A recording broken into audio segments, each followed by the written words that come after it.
ప్రధాని మోదీ తెలంగాణకు మరోసారి వస్తున్నారు. 10 రోజుల వ్యవధిలో రెండోసారి రాష్ట్రంలో పర్యటించనున్నారు.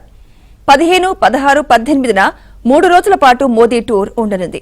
15న మల్కాజిగిరిలో హైదరాబాద్, సికింద్రాబాద్, మల్కాజిగిరి పార్లమెంట్ స్థానాలు కలిపి నిర్వహిస్తున్న సభలో మోదీ పాల్గొంటారు. 16న జగిత్యాలలో నిజామాబాద్, పెద్దపల్లి, కరీంనగర్ స్థానాలు కలిపి బహిరంగ సభ. 18న నాగర్ కర్నూలు, మహబూబ్ నగర్, నల్గొండ, నాగర్ కర్నూలు పార్లమెంట్ స్థానాలు కలిపి సభ ఉండనుంది. ఈ 3 సభల్లో 9 పార్లమెంట్ స్థానాలను ప్రధాని మోదీ కవర్ చేయనున్నారు.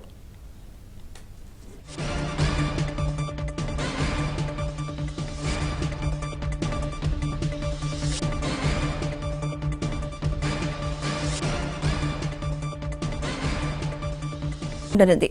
15న మల్కాజిగిరిలో హైదరాబాద్, సికింద్రాబాద్, మల్కాజిగిరి పార్లమెంట్ స్థానాలు కలిపి నిర్వహిస్తున్న సభలో మోదీ పాల్గొంటారు. 16న జగిత్యాలలో నిజామాబాద్, పెద్దపల్లి, కరీంనగర్ స్థానాలు కలిపి బహిరంగ సభ. 18న నాగర్ కర్నూలు, మహబూబ్ నగర్, నల్గొండ, నాగర్ కర్నూలు పార్లమెంట్ స్థానాలు కలిపి సభ ఉండనుంది. ఈ 3 సభల్లో 9 పార్లమెంట్ స్థానాలను ప్రధాని మోదీ కవర్ చేయనున్నారు.